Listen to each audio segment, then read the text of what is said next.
Hey, it's Editor Steve here, and I just wanted to jump in at the beginning of this.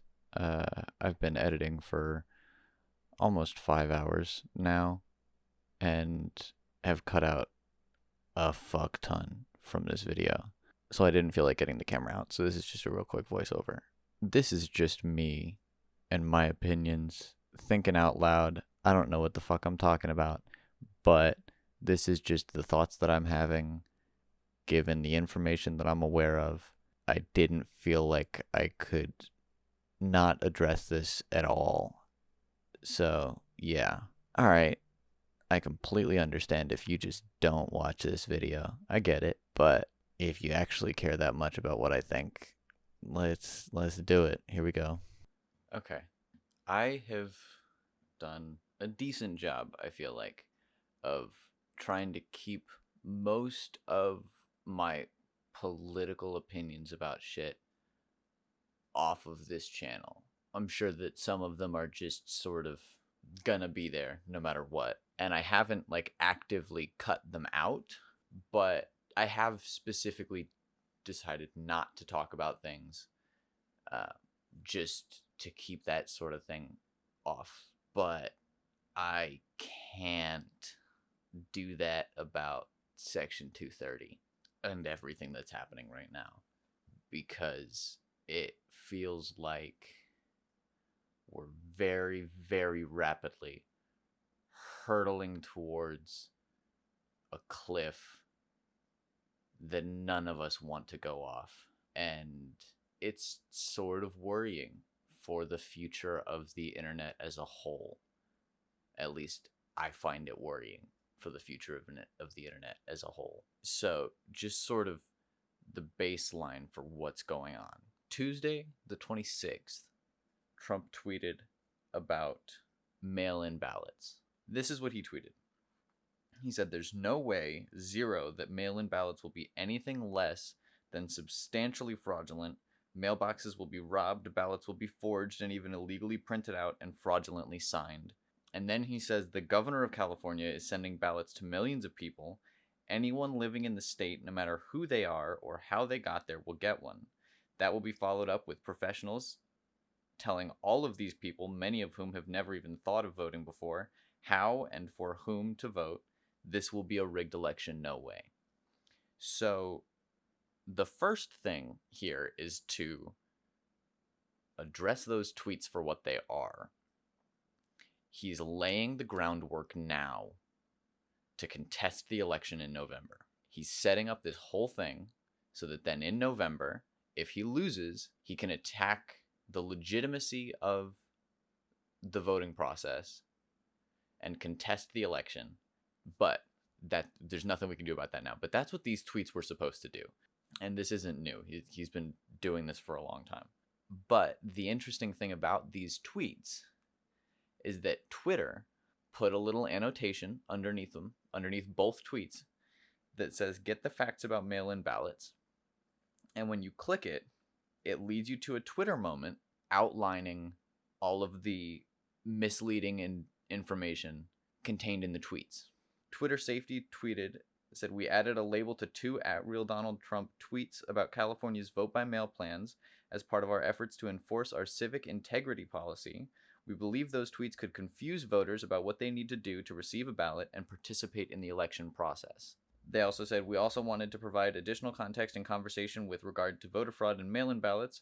We have a range of remediations, and in some cases, we add labels that link to more context." And then it links to a bunch of news articles talking about it. Inside of his tweets, there's two statements that can be contested. There's the vote by mail causes voter fraud, and California is sending ballots to everybody. And the vote by mail causes voter fraud, that's been contested. I haven't looked into it. I don't know. The other part of it, that California is sending ballots to everybody in the state, is just a lie. It's just not true. They're sending them to registered voters, not sending them to everybody who lives in the state. It's a lie, and Twitter pointed it out. Now, following that, he lost his shit. He had a meltdown about how this is infringing on his free speech, or Twitter's cracking down on free speech, all sorts of stuff. And then threw out a vague threat at social media companies in general. The The first thing is that has nothing to do with free speech, labeling those tweets, for a couple reasons. Ironically, 2 days ago, the day after his first tweets happened, when he was completely blowing up, a court case was shut down by the U.S. Court of Appeals in Washington, specifically over anti-conservative bias on social media platforms, which is sort of the basis for the case that they're trying to make, is that social media platforms are censoring conservative voices disproportionately, and there's a left-leaning bias among big tech companies, and that in some way infringes on free speech. The U.S. Court of Appeals shut that down, and in the decision said that the plaintiffs had failed to show that Twitter was a state actor.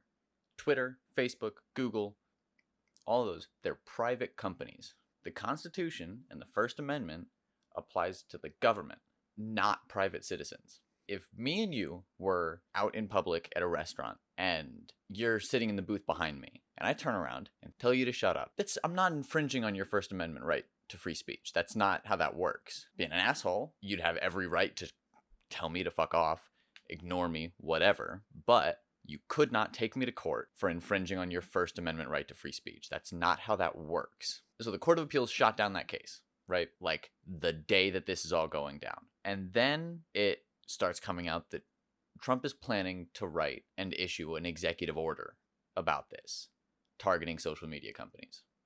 This isn't a new idea. He started doing this in 2019, started talking about it a little bit.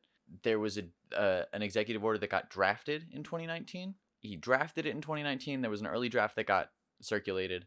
Obviously, nothing ever came of it. And there are several other Republican lawmakers that are pushing for laws, drafting new bills, that sort of thing, to attack Section 230 of the Communications Decency Act, which is what gives platforms like Twitter, Facebook, Instagram, Google protections from liability to the content posted on their platform by someone else.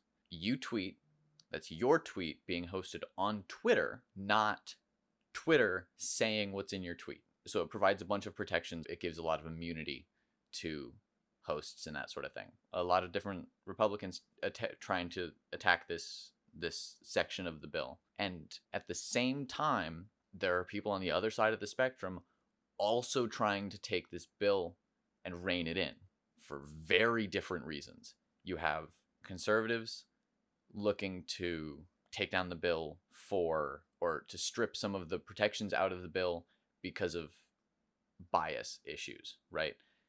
And then on the left, you have people talking about taking the bill down and rolling it back, shrinking it down, reducing protections, largely because they want to be able to prosecute and hold Facebook and Twitter and Google accountable for the interference in the 2016 election. So you have people on both sides having issues with the protections of this bill for very different reasons. And I think that if this bill gets taken down or restricted or the immunities get loosened, we're going to watch the death of the social internet very quickly. If Section 230 gets repealed, let's say it gets repealed completely, right? No social media company in their right mind would ever allow users to freely upload content ever again. The risk is way too high. It's the same sort of situation that prompted YouTube to create the Content ID system, which has its issues, but overall is a good solution to the problem that Google was facing. And Tom Scott has a really great video about this. I'll put it in the description. YouTube has created a decent band-aid for the situation. And that same sort of pending legal action is the same situation that Twitter, Facebook, and Google would see themselves in if they didn't have Section 230 protections. And no company would be willing to take that risk. It It's ridiculous. So then you have, essentially, worst case scenario, social media goes away and user uploaded content goes away. And I definitely don't want to see that. It's the death of the social internet. But completely repealing Section 230, that's probably not what's going to happen. What has been talked about is making Section 230 protections dependent on being politically unbiased. Like, that's the angle that Trump would be taking. Twitter's a private company. It has its own terms of service. If they wanted to, they could terminate your account right now for no reason, just because they feel like it. That's in the terms of service, that they can terminate your account at any time for any or no reason. That's in there. What the likely course of action is to make the protections dependent on being politically impartial. The problem with that is, who decides whether a certain outlet is biased? This whole thing was started because Twitter fact-checked a pair of tweets that just contained false information. And the mindset that he has seems to be that's anti-conservative bias. Stating facts and telling the truth and pointing out truth should not be a politically biased thing. That shouldn't be a political concept. Shouldn't be a partisan idea to have true facts. That shouldn't be a thing. As much as he has tried to change it over the last 3 years, truth still matters. Objective truths are a thing. 2 + 2 is 4. Doesn't matter what party you believe in, what party you support, what you think about guns, what you think about mail-in voting, what you think about anything. 2 + 2 is 4. The grass is green. The sky is blue. They're just facts. And if we live in a society where truth is a partisan concept, society as a whole is fucked.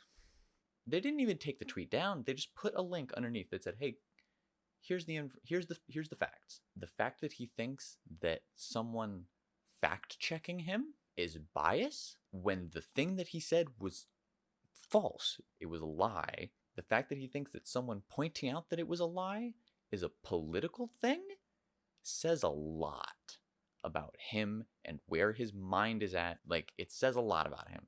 This feels like a very authoritarian power grab. I decide what's true and what's false. I decide who gets to say what. Like, that's what it feels like to me. I don't think he'd ever be able to pull it off, but who's going to hold him accountable? The Attorney General? He's not going to do shit. What about impeachment? If the president is going to try to restrict people's freedom of speech, that feels like exactly what impeachment is for. The Senate proved when they acquitted him for bribing Ukraine, they won't hold him accountable. He's already attacking the media, and he has been since before he was elected, discrediting scientists. Do you guys remember alternative facts? You remember when that happened? Early on, Kellyanne Conway, I think, said something about, well, it's an alternative fact because he just said something that wasn't true.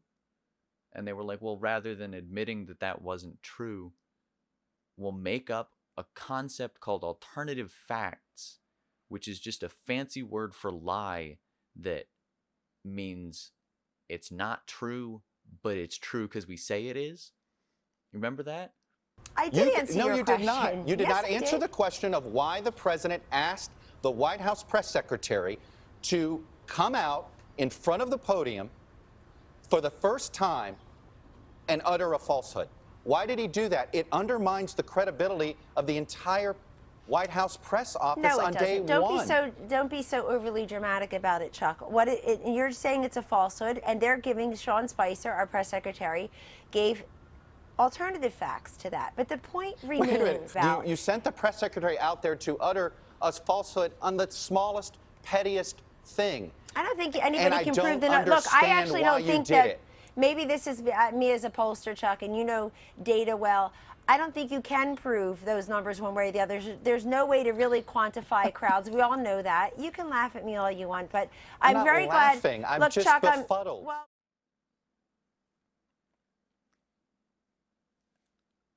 It's a problem. We'll see what happens when he actually drafts this executive order, what it says, what it tries to do. Okay, I'm in the process of editing my video. I shot like almost 40 minutes worth of footage earlier. I'm almost done with the first run through cut. I don't really feel like posting a 30-minute political video. That feels like inviting a lot of stuff that I'm not asking for, but I can't just not talk about this. Supposedly, he has officially signed the executive order. The order itself, I don't think has been released, but I found the draft of it online, and I'm going to read through it. I haven't read through it yet. Online platforms, however, are engaging in selective censorship that is hurting our national discourse. I would argue that what hurts our national discourse more is the president of the country blatantly lying to millions and millions of people on a regular basis. But that's just me. Bakeries are allowed to not sell gay people cakes, but Twitter can't tell people when you're lying.